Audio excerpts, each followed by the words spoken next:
রাধে রাধে। মথুরা, বৃন্দাবন, আমাদের দেশে এই দুই প্রাচীন ধর্মীয় স্থানের মাহাত্ম্য কয়েকটি ভিডিওর মাধ্যমে তুলে ধরা সত্যি অসম্ভব। এখন আমি বৃন্দাবনের এমন একটা মন্দিরে এসেছি, সেই মন্দিরে মাহাত্ম্য প্রাচীনত্ব আপনাকে মুগ্ধ করবে। রাধা দামোদর মন্দির। এই মন্দিরে স্বয়ং শ্রীকৃষ্ণ ভগবানের পায়ের ছাপ আছে। কী করে এই পায়ের ছাপ এই মন্দিরে এলো, সেই কাহিনী আপনাদের সঙ্গে মন্দির দেখতে দেখতে শেয়ার করব। বৃন্দাবনের সাথে আমাদের বাংলার কিন্তু ওতপ্রোতভাবে যোগ রয়েছে। এর শুরু হয়েছে শ্রী চৈতন্য মহাপ্রভুর সময়কাল থেকে। কলিযুগে যখন বৃন্দাবন বিপন্ন হয়ে পড়ছিল, শ্রী চৈতন্য মহাপ্রভুর দুই অনুগামীকে বৃন্দাবনে পাঠিয়েছিলেন, রূপ গোস্বামী আর সনাতন গোস্বামীকে। রূপ গোস্বামী রাধা দামোদর মূর্তি খুব সুন্দর করে তৈরি করে জীব গোস্বামীকে দেন এবং সেবা করতে বলেন।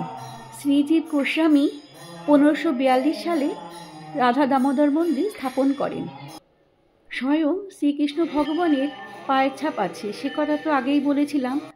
এই পোস্টারে সেই কথাই লেখা আছে। সনাতন গোস্বামী প্রতিদিন গোবর্ধন পর্বত পরিক্রমা করতেন। সনাতন গোস্বামী বৃদ্ধ অবস্থায় অসমর্থ হয়ে পড়লে ভগবানকে বলেন, আমি কিভাবে গোবর্ধন পর্বত পরিক্রমা করব। ভগবান স্বয়ং কৃপা করার জন্য ছোট বালকে রূপ ধারণ করে এসে জিজ্ঞাসা করেন যে কেন উদাস হয়ে বসে আছো। সনাতন গোস্বামী অসমর্থের কথা জানালে ঠাকুর তখন পাশের কাদার মধ্যে ডান পায়ের ছাপ, গরুর খুরের ছাপ দিয়েছেন। কাদা পাথর হয়ে যায়।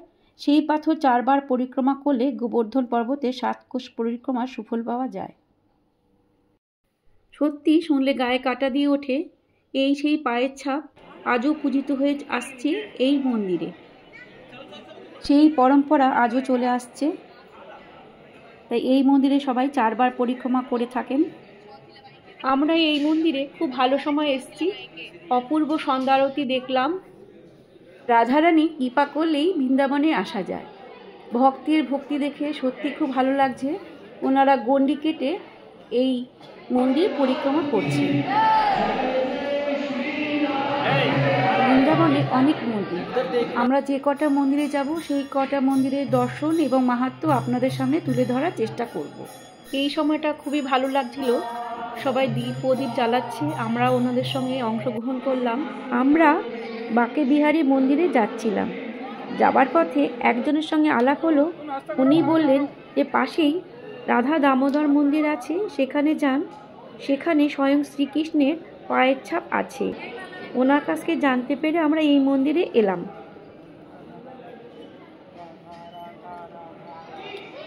এই মন্দিরে এসে আমরা অনেকটা সময় কাটালাম, খুবই ভালো লাগছিল। এরপর আমরা বাঁকে বিহারী মন্দিরে যাব, সেই ভিডিও আপনারা পরে পাবেন। মুঘল সম্রাট ঔরঙ্গজেব 1670 সালে বৃন্দাবনে আক্রমণ করেন এবং বিভিন্ন মন্দির ভাঙতে থাকেন। মূল দেবতা রাধা দামোদরকে জয়পুরে স্থানান্তরিত করতে হয়েছিল। যখন পরিস্থিতি স্বাভাবিক হয়ে যায়, 1739 সালে বৃন্দাবনে আবার ফিরিয়ে আনা হয়। ইসকনের প্রতিষ্ঠাতা শিলা প্রভুপাদ এই মন্দিরে বসে গীতাকে ইংলিশে ট্রান্সলেশন করেছিলেন। শিলা প্রভুপাদ এই মন্দিরে 6-7 বছর ছিলেন। সেই সময় তিনি ইসকন মন্দিরের কীভাবে করবেন, কীভাবে প্রচার হবে, এখানে বসেই উনি ঠিক করেছিলেন। সেই জন্য এখানে ইসকন মন্দিরের বার্থ প্লেসও বলা হয়। রাধা দামোদর মন্দিরে পরিক্রমা করছি। মন্দিরের ভেতরেই আরেকটা করে সাজানো, সবসময় কীর্তন হচ্ছে, তৈরি হচ্ছে মন্দিরটা। আর্টিফিশিয়াল গাছ। সামনেই শ্রী গৌড়ীয় সম্প্রদায়ের পঞ্চতত্ত্ব বিরাজমান।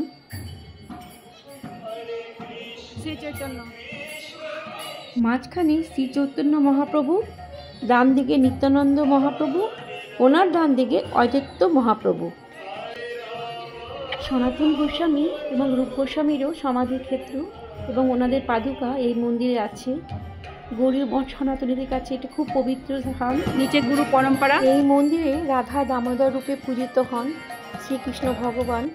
শ্রী চৈতন্য মহাপ্রভু বাম দিকে শ্রী গদাধর মহাপ্রভু আর শ্রীবাস আচার্য মহাপ্রভু বিরাজমান আছেন।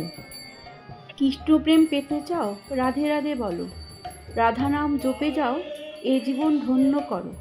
এখানকার লোকেরা সারা দিন রাত রাধে রাধে বলছেন। এই মন্দির প্রদক্ষিণ করার সময় শ্রীকৃষ্ণ ভগবানের নাম কীর্তন শুনছিলাম, খুবই ভালো লাগছিল। ভক্তরা আনন্দের সঙ্গে এই মন্দিরে আসেন, তাই কিছু নূতনত্ব করা হয়েছে। রূপ গোস্বামীর সমাধি, ওনার বিগ্রহ এবং ওনার জপমালা এই মন্দিরে আছেন, আমরা দর্শন করলাম।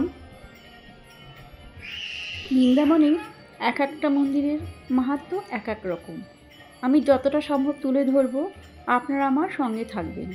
মথুরা বৃন্দাবনের ভিডিও আমি কয়েকটা পর্বে দেব, আপনারা সবাই ভালো থাকবেন।